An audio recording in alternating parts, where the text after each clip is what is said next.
Welcome to Spoken Reviews, home of the Spoken Reviews. Today we're doing a quick review on Ford's Blue Cruise.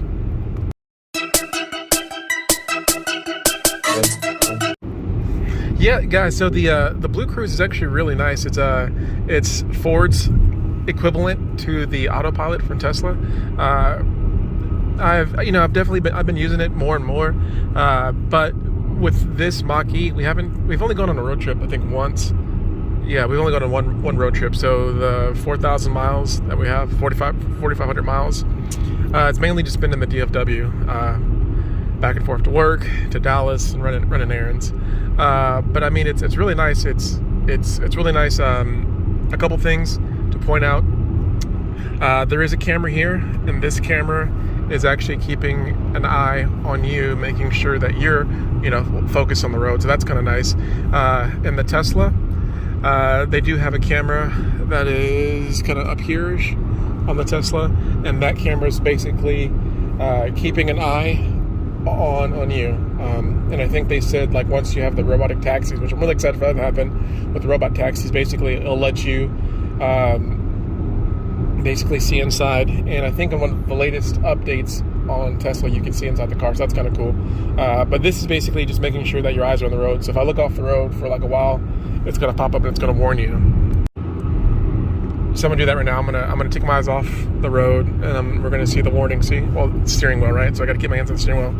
So kind of similar to Tesla, like you have to, put an input into the steering wheel every so often. Otherwise, it basically puts you. It warns you. It gets a little bit louder, and it'll basically bring the car to a stop. So similar to the Tesla. It's kind of funny. Some of the mystique of Tesla was, autopilot, and the advanced autopilot, and the thought of being able to basically drive the car drive itself. But I mean, Chevy, the new Chevy, they have a version that kind of keeps you in the lanes. It's kind of nice, but short of. So we're in hands-free, right? So it's full hands-free. You can kind of see it's doing its own thing. My hand's not on the wheel at all. My hand's over here. It's not on the wheel. But after a little bit, it will basically say, hey, put your hand back on the steering wheel. But yeah, I mean, it does its own thing. It's pretty cool, pretty neat. And I am a big fan of it, right? It just makes it a lot easier. Especially on road trips, it's easy to get distracted, things. So it's kind of nice to be able to have the car basically, do its own thing. And you not have to, control every input. It makes, driving a lot easier, and it's really competitive. Comparable. So it's telling me watch the road. So am I watching the road? So that's what it looks like, right? So if you don't keep your eyes on the road, you're going to get that warning. So that's kind of cool. Again, that's this camera doing its calculation and basically saying, hey, keep your eyes on the road. So the one perk I'll say about the system is I have not experienced the phantom brakes. Phantom brakes with Tesla, everyone with Tesla knows phantom brakes can be extremely scary and jarring, and I think I've even done a whole video on phantom braking. So I'm not saying that the phantom braking doesn't happen at all or never will happen with the Mach-E system and the Ford Blue Cruise. I'm not saying that at all, but what I'm saying, this guy is all over the roads. Maybe he could use a little Blue Cruise, right? I don't know if you guys were able to see that semi-truck swerve pretty hard. But yeah, it's nice. And from what I understand, as long as you're looking at the road, you get extended hands-free time. So again, no hands on the road. There's my hand right here. No hands. But I'm looking at the road, and the car knows I'm looking at the road. So it's like, all right, he's paying attention. I'm not worried about it. Versus with the Tesla, my experience was basically, it had like a hard, maybe like 30 seconds to 45 seconds.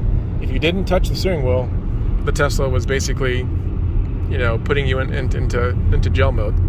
So yeah, I am a fan of the Ford Blue Cruise. I think they're doing some good stuff, and this is an early version, so it's just going to get better from here. But I feel really comfortable with it. No phantom brakes. It stays, in the lanes. It does a good job. It's smooth. It's not jerking. It's not going from side to side. It's true in the middle.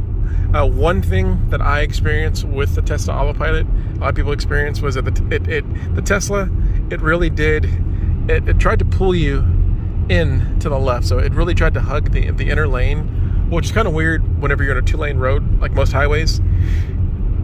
And there's a car right, to the left of you, and the Tesla is favoring the left as opposed to favoring the right, which I typically favor the right because, there's nothing, typically there's nothing over there. It's just, emergency lane over here. But yeah, kind of different, right? So different technology, different algorithm. The Ford really keeps you, in my opinion, dead center. So I like that. I like it a lot. All the important things, you can change the distance. So like right here, I push this button and it adjusts the distance between people. So you can see I push it again. That's a smaller distance. But for us, we'll keep it at the better distance, right? Yeah, but to me, this is a game changer. I think it really allows people to go on longer road trips, and there's a lot less fatigue. I don't think people really know it until they experience it, but the ability not to have the fatigue, just having to drive and focus constantly versus having a system that can do some of the, it's very simple, right? The simple tasking of, hey, stay in the lane, stay straight. I don't need the, car to make exits from me. I don't need the car to switch lanes from me, which would be cool. And I'm sure further on they can do that. But if you can just keep me in the lane, without, jerking me around, without, jolting me, it's pretty good. And again, this comes standard with the car, so there's no extra charge. Well, sorry, any premium vehicle. So any premium Mach-E this comes standard with. I'm not sure about the standard Mach-E's. I can research that and put that information out there. But yeah, if you have a standard Mach-E, this comes standard. Now, kind of comparing it to the Tesla, in 2019, I had to pay $3,000 for the standard autopilot, but now it's free. So in 2019, when I got my Model 3, I paid $3,000 for it, and then later on that year, they started making it included. So when I got my Model Y in 2022, there was no charge. Watch the road. Okay, I got you. See, it's doing good. I was looking at the camera, looking at the road, and I guess the camera was blocking the vision of my eyes to the road, and the car was smart enough to say, hey, watch the road. So really good stuff. Once again, this is just a quick video of the Ford Blue Cruise. I would definitely recommend, if you take a test drive, have them show you the Blue Cruise, have that salesperson talk you through it. But I mean, so far, I am a fan, right? And this is coming directly from a Tesla Model Y, right? So I'm being critical, but I'm also being open-minded, and I'm kind of going, back and forth. To me, in the EV game, Tesla by far is, leading the entire EV market. Everyone knows that, right? Innovation, technology, everything. But it's good to see some competition, and this is definitely competition. Anyways, guys, thank you for watching this quick video. If you like the video, hit the thumbs up for me. If you want to see more videos like it, sub to the channel. You guys have a great day. Bye.